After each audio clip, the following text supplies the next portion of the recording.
Ryan Reynolds here from Mint Mobile. I don't know if you knew this, but anyone can get the same premium wireless for $15 a month plan that I've been enjoying. It's not just for celebrities. So do like I did and have one of your assistants switch you to Mint Mobile today. I'm told it's super easy to do at mintmobile.com/switch. Upfront payment of $45 for 3-month plan, equivalent to $15 per month required. Intro rate first 3 months only, then full price plan options available. Taxes and fees extra. See full terms at mintmobile.com. So, welcome to a journey of transformation where pain and trauma empowered my own personal transformation. Trauma may change us, but it doesn't have to define us, to define who we are. It can, however, be a catalyst for growth and transformation if we allow it to be. This is what this podcast episode is about.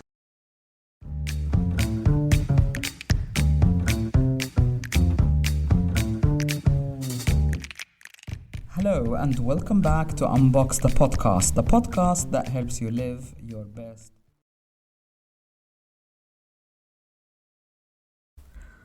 As I reflect on the dark period of my life, I can now see how it helped shape who I am as a person today.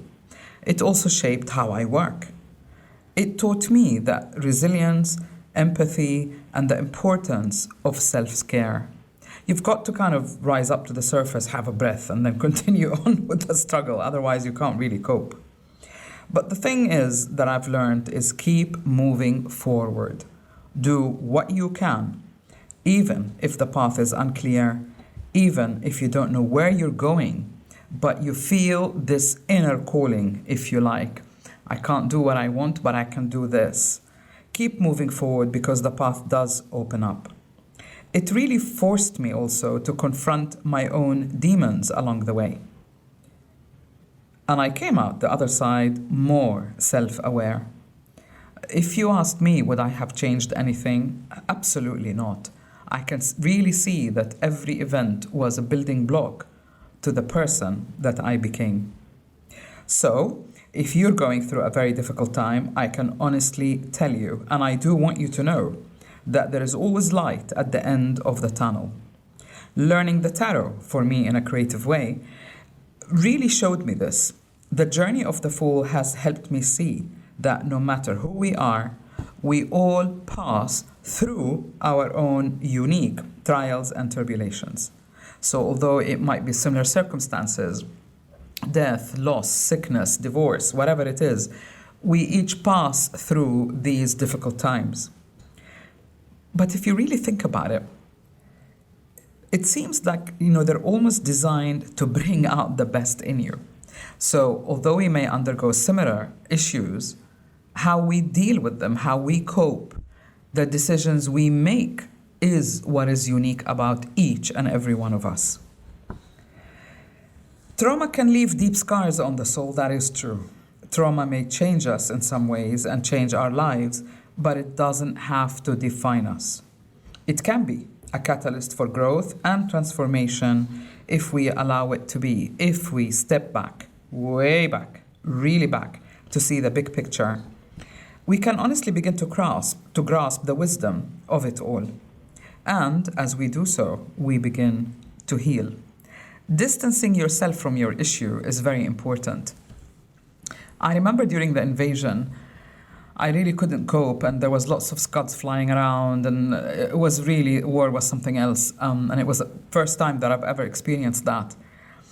At night, I just used to visualize floating up, all the way up, and looking down on Earth and seeing a different geographical area and wondering what is it like, how they're living. It just took me out of my immediate circumstance to kind of like see what the big picture.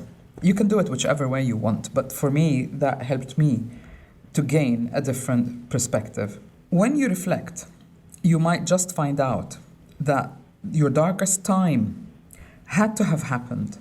Your difficult moment was necessary to shift a few things around in your life so that you can grow to your fullest potential. At the very least, to plant you where you can grow. Many of us don't see that. Our egos, our personalities make us think that this is personal. Nothing like this has ever happened to anyone else. But it isn't really true. The thing is, what you need to think about is what action can you take under those circumstances. I'm reminded of the quote by Carl Jung, "I am not what happened to me. I am who I choose to become." During the Iraqi invasion, Mom and I spent some time alone at home in Kuwait, while the rest of the family managed to get out to go to Jordan, accompanying my dad, who wanted to really see if the family could move, if he could restart his business there, in an effort to resume our lives, I suppose, as normal as possible. My mom carried on pottering about the house, watering her plants as usual, and they were really important to her. She really created a haven in the middle of the desert. I remember also she used to leave the radio on. She said the plants need to feel good. She called me over one day to help her change the soil of the pots. To tell you the truth, I was really surprised. I truly thought that she was in denial of what was going on. She's trying to carry on as usual, as though this was normal. And I was afraid. I was shocked. I was worried about the family. They left us alone. I wondered if they were safe. In fact, if they ever made it at all. So to ask me to come over and help her water the plants and change the soil seemed like, what are you doing, Mom? I suddenly found myself grabbing her from both shoulders, maybe even shaking her while yelling, "Are you aware of what's going on? Our lives have changed forever. We're in a war, and you're worried about the plants." She looked at me very, very calmly, really calmly, collected. And she simply said, "And how is that the fault of the plants? They still need to be watered." I could only laugh. She was right. I overreacted, and she was absolutely right, doing what she can do under the circumstance. I admired her sense of, between brackets, being in the now, not compounding the trauma, but aiming to live life to the fullest as much as possible under whatever circumstances they may be. She maintained her resolve throughout her life, throughout this crisis, but really, up to the last minute of her life, she lived her life to the fullest. I caught her once talking to the washing machine. Yes, the washing machine. I was on my way to the kitchen, passed through the laundry room, and on my way I saw Mom sitting on a stool facing the washing machine and speaking to it calmly, as if she was casting a spell. She said, "Look here now. We're under siege. There's no transport. There are no spare parts, no repairmen, and no way of fixing you. But please, you've got to work because we need to do the laundry. We need clean clothes. You're going to work now." And very calmly and assuredly, she switched the machine on, and lo and behold, it suddenly started. One of the first courses I attended upon arriving in London, at the recommendation of my former teacher and mentor Marin Jose, was the Silva method. We learned several techniques about getting the brain into a certain wavelength where you can solve problems, perceive issues, find solutions. Basically, you visualize 3 screens in your mind. The left is the problem, the middle is the issue being resolved, and the last frame is the solution, or after you've resolved it, how's the situation, how did it become? I called my mom and I told her I had to pay money to learn what you did with the washing machine. I think she just did that intuitively. And she also had that belief that nothing was personal. This is life. Life is up and down. Life is a lot of changes. On another occasion, when I was staying at my aunt's flat in London, a British telecom guy came to install the internet connection. He was looking for the main line where it comes into the flat. He searched for hours and he wouldn't listen to my suggestion. I tuned in, perhaps I used the Silva method technique, and intuitively felt that the line came in at this certain location, particular spot. I told him to look there, but he continued to ignore me, shrugging off my suggestions. Finally, he had no other choice. He was getting tired and bored, I think, of looking for this spot where the line came in. Reluctantly, he did what I suggested, which is to take the skirting board off, and voila, lo and behold, the line was there. When you're going through a difficult time, know that understanding comes in hindsight. Try not to analyze, but rather observe what's happening, as though you're looking at a painting or watching a movie. Try and see what the theme is. How does this fit in the narrative? Then that particular issue or time of your life will begin to make sense. Acknowledge what you wish for. In my heart of heart, amidst this trauma, all I could think about was leaving and going to London. Why? I had no idea, but it was such a persistent thought. So my suggestion is that you acknowledge deep down what you feel, not from the ego, not kind of revenge or anger, but truly, if anything was possible, what is it? What is it that you yearn for? Understanding comes later. But right now, in the middle of a crisis, what's important is you taking a step and connecting truthfully with your inner thoughts and inner feelings. This is what helps you to come out of the tunnel and eventually see the light. After 3 or 4 years of moving to London, after the invasion, a couple of my friends came to visit. They both encouraged me to join them on a trip to Spain and Morocco. My joining them wasn't really certain because my circumstances were not certain. I had yet no residency in England, and it was doubtful if I would leave whether I would be allowed to come back in. I had applied to stay, but the whole thing was really risky. My old friend Rana, whom I've known since we were 10 years old, came to the embassy with me, and my old new friend, Baria, stayed behind to pack our suitcases. They were just kind of getting ready for whatever scenario that was going to happen. To my delight, I was issued the visa to Spain, and we called Baria to tell her, hey, the visa is out, but she was already on her way in a taxi to meet us, and we went directly to the airport. This was a big deal for me, because I wasn't allowed to go anywhere, otherwise I'd lose the grounds of why I was staying in England. It was a big deal.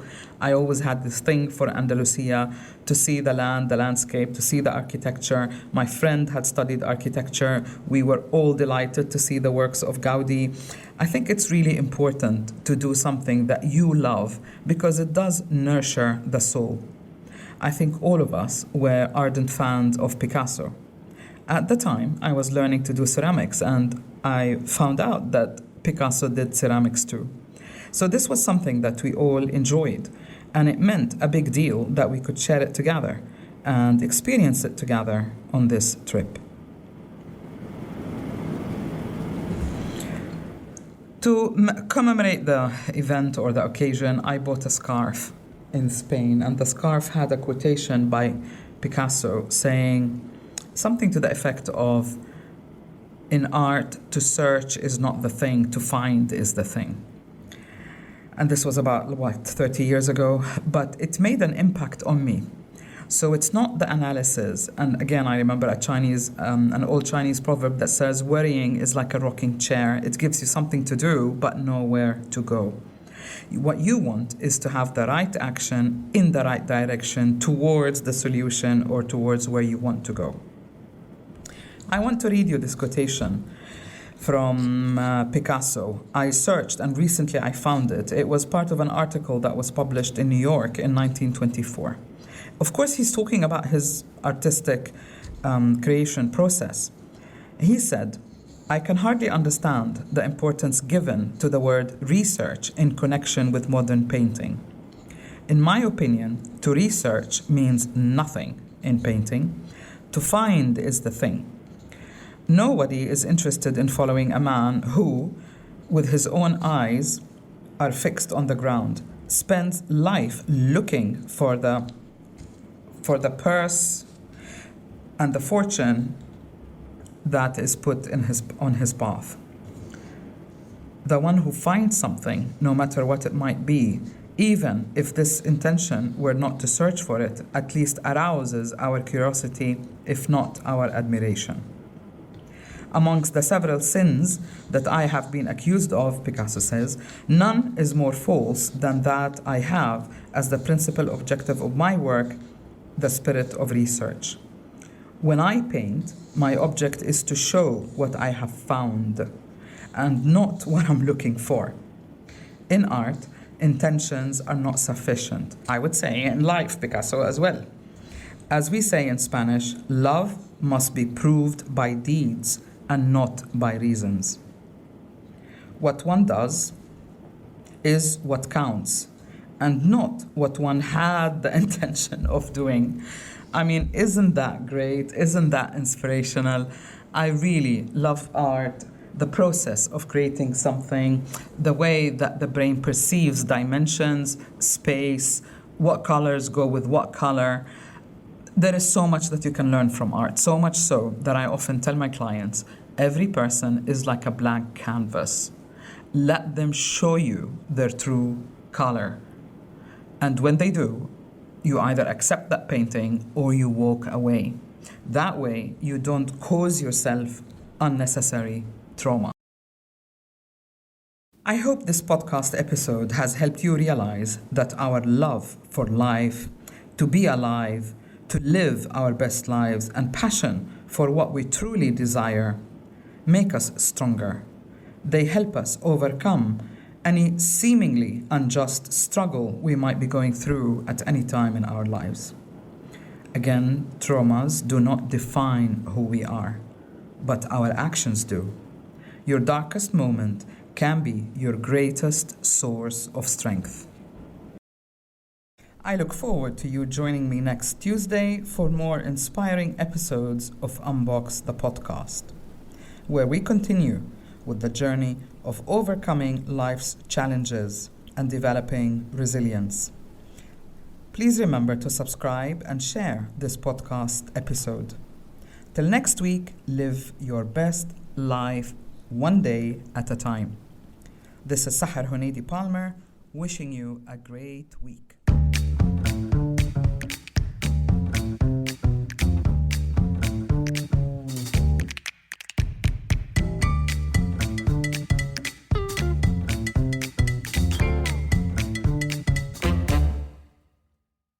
Marketing is hard. But I'll tell you a little secret. It doesn't have to be. Let me point something out.